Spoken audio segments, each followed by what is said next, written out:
Welcome everyone, this is a new Lotro video by me, and today we're not doing a guide to Lotro video or anything like that, also not a let's play.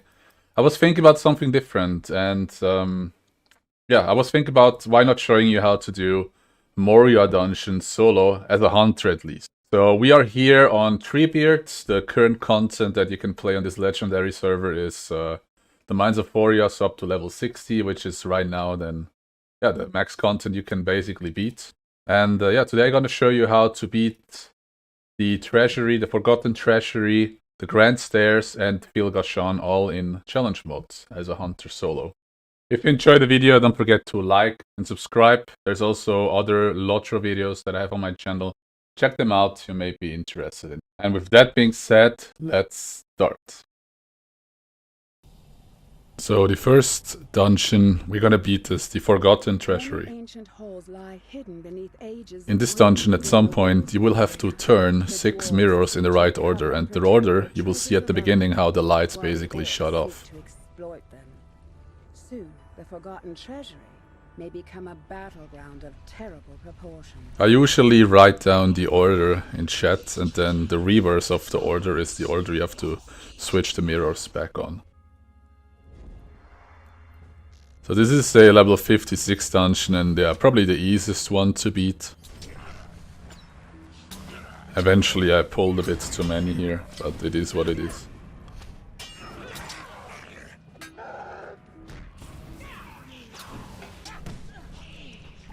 Important as soloing as a hunter is the endurance stance, which gives you back moral whenever you hit with a quick shot, as shown here in the video. It also makes sense to loot one of the strong boxes to get the yellow gem shard. The Uruks you see me fighting here, including the first boss, they have 2 forms which alternate every 30 seconds.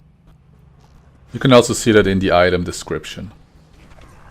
So the first form is the ethereal form, which basically gives you mitigation against melee and range damage. It basically means you only do 10% damage with your bow or sword, whatever. So you want to have the Uruk in the mitigation versus tactical damage form, the corporeal form. You can use the yellow gem shard, this item here, to change from the mitigation versus bow against mitigation against tactical. So basically when you use it, you can do damage again, full damage again with your bow.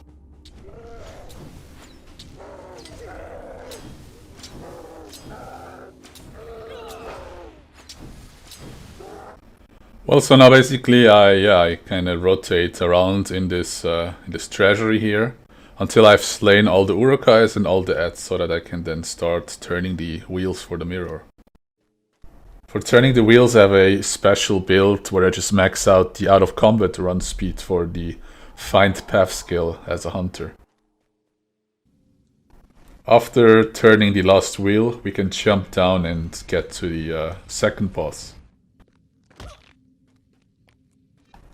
The second boss is basically a stronger version of the Uruks we fight before, for like accessing the wheels, and you definitely want to wait here until he turns into the corporeal form.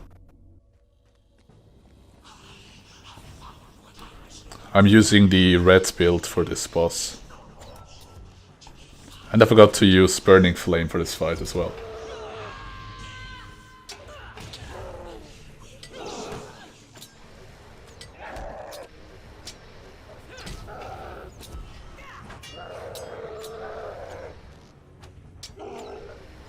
So one of my motivations to actually do those dungeons solo is not just challenge, but also loot. I often found myself in a group where people roll on items that they don't even use for their class they're playing. So it would be a hard time for me to win the items that I need for my hunter. So as a result, I just started to do the dungeon solo, and it kind of worked, and when the item drops, it is mine basically. One of these item drops here, which is an earring called Hangloch, as I will show you in the video right now. So the end bosses are those 2 trolls, and they're kind of a piece of cake, to be honest. All I do here is just target Scrum, go red, build, and just, well, kind of burst my way.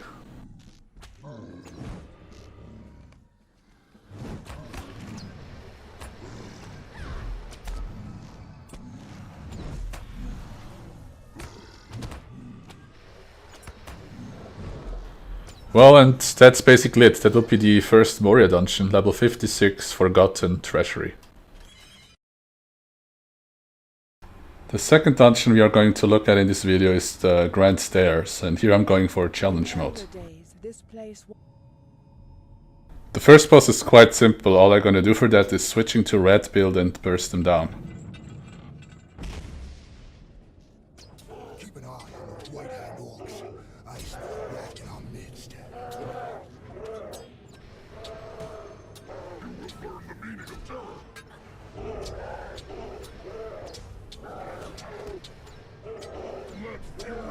Well, then we basically follow the challenge mode path, which is going straight for the second boss.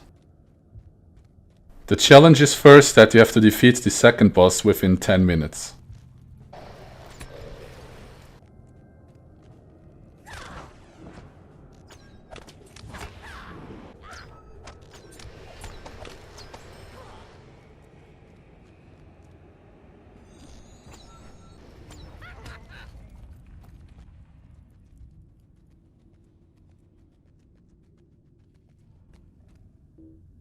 So yeah, with this pull I kinda made a mistake and pulled like all 4 of them, so it kinda got a bit, yeah, a bit stressful here, but I managed to kinda survive it.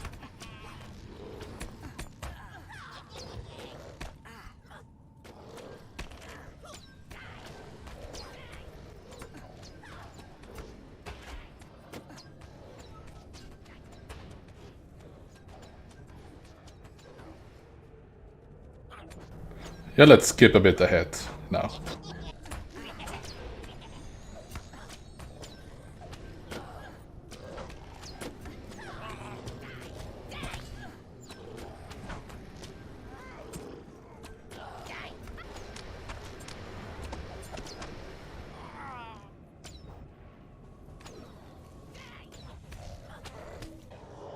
For the second boss, I decided to clear out all the Uruks, basically, to have some space, in case I need it.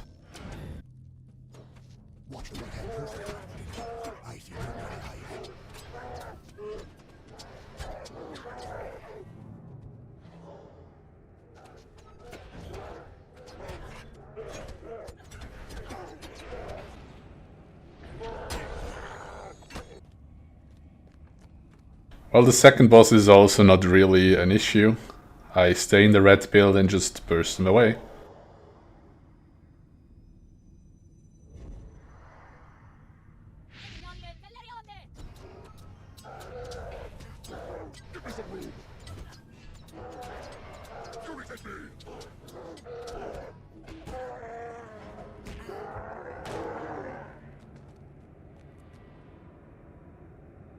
Okay, now we are on our way to Igash, which is the end boss, and basically the biggest challenge in this dungeon solo.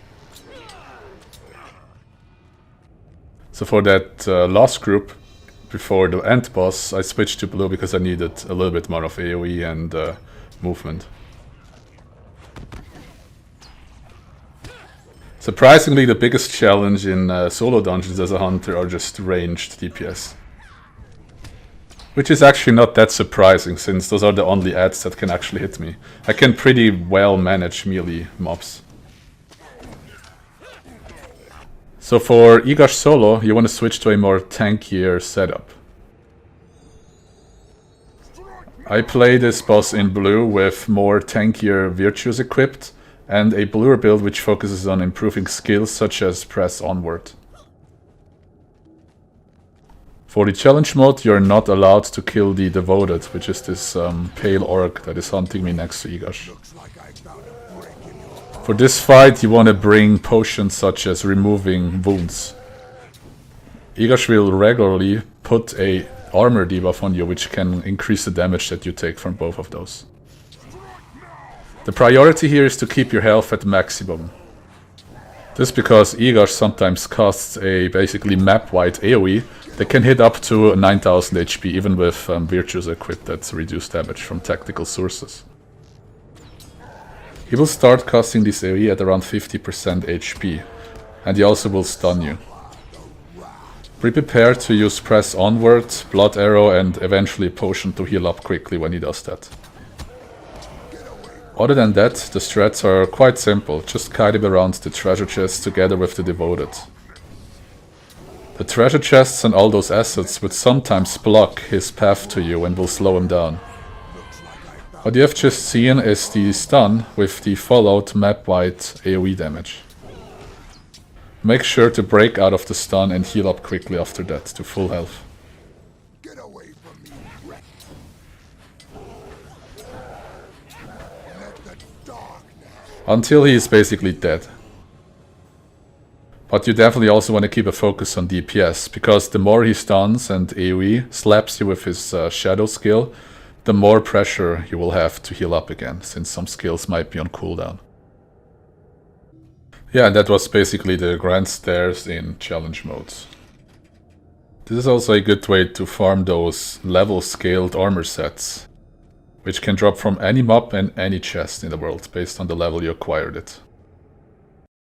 Okay, so the next and last dungeon in this video is Fil Gashan in challenge mode. Fil Gashan is a strong Usually this is one of the dungeons where people don't really like doing the challenge mode, for some reasons. the orc giant First reason is, you're eventually a group of 6 and you have to basically stealth through the entire dungeon with 6 people. also breeds orc warriors. Second, this entire process takes a long time and the reward is not that great. As a solo player, all those things kindly fall away, since you have to basically do the minimum mechanics required to beat the challenge mode. The challenge mode is basically that you're not allowed to kill more than 2 of those sentries next to those bigger bell towers. And for that you have to find a way to not pull the sentries in the first place. So you basically have to sneak past the sentries to the bosses. Or you can also kill those Uruks that give you a uniform that lets them disguise you as one of those. The first uniform you will get is the Chief Guard uniform. This one works up to the first boss. With this uniform equipped, you can run straight up into the hall where you can encounter the first boss. The orcs will not notice you as long as you don't stand in front of them for too long. If you would come here as a group now, you would have to carry all 6 players basically, with a uniform or with stealth, into this hall, and this takes time. As a solo player this is kinda easy. If you come into this hall, there will be a lot of orcs, and the first boss will also appear on some sort of platform above. He will then tell the orcs to go back to work, and they will slowly start walking outside the hall. When the hall is empty, the doors are going to close, and the orc chief basically recognizes that you are not a orc. And he will start fighting you. For this fight I play in blue, because I have to do some AoE and kite, and very important, you will need wound potions for that. First the boss will send all of his little minions against you. After a while the minions will stop fighting you and the boss appears. As soon as the boss attacks you, he will throw some sort of fire thing at you and he will start burning. You have to immediately remove this wound with the wound potion I suggested you. The initial impact of that attack is already like 8000 and the dot ticks for like 3k each, 2 seconds. After that and healing up, just kite the boss around the tables. You can actually slow the boss, so if you do it smart then he will basically rarely touch you. If the fight takes long enough, the boss will also recast a fire attack on you, so be prepared to use the wound potion again and heal up after that.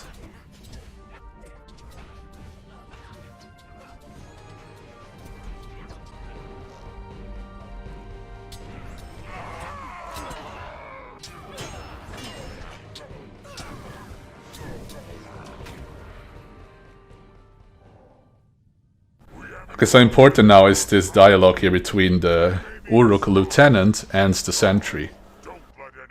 To get to the first boss, we basically used a Uruk chief guard uniform, and that Uruk lieutenant in the dialogue basically says to the sentry that people are disguised as a chief guard. So your job is now to kill the lieutenant and get his uniform.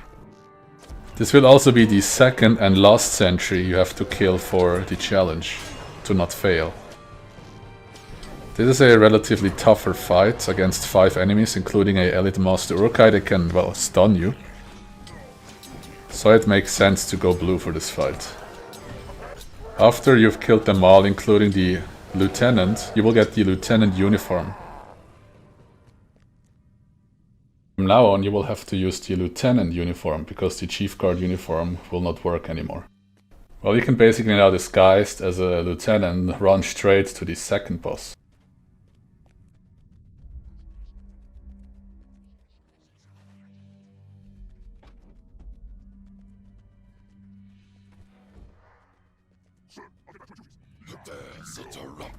For the second boss, you want to stay in the blue build as well. You will need to kite a bit. You can also slow the boss as well as his 2 minions that he will summon at around 40% HP.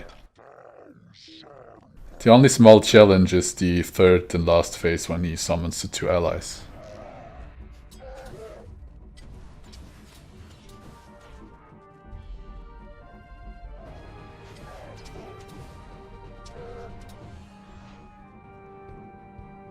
So I basically tried to CC his allies, but I realized that they're immune against it, so...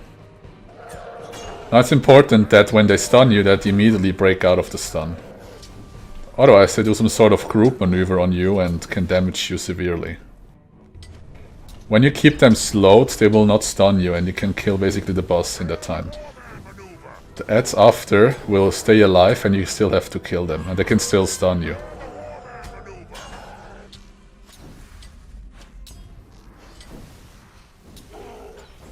It honestly takes a while to get rid of those 2 adds after the boss is dead as well.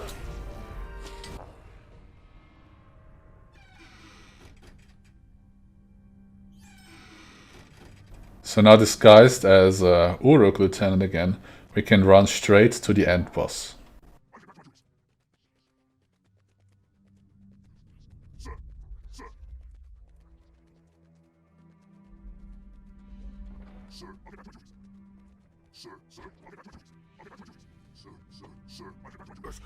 So with this fight you want to change to the blue build as well. For the first phase you have to pull the boss into one of those traps that the bow minion basically places on the ground. Then he will be vulnerable and you can damage him to the second phase. The most important thing to manage in this fight is the bow minion itself. The bow minion sometimes does a cast on you that is basically a strong arrow shot that can crit up to 10,000, which is usually a death for you. So you want to make sure that you either dodge it by running behind the pillar, or interrupt it, or just pray that it doesn't crit. After you damage the boss into the second phase, a second minion will arrive. You have to start kiting from now on. When you kill the melee mob next to the boss will basically get a strong dot. You also want to make sure to pull the boss again into the trap of the bow minion. If those 2 things apply, you can start damaging the boss again.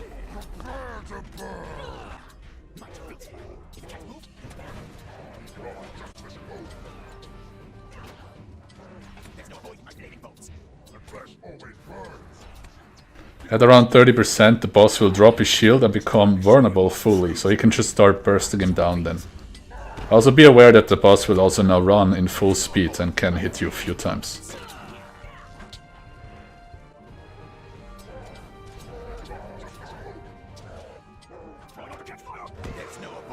When the boss is dead, you just have to get rid of his adds and then the fight is won.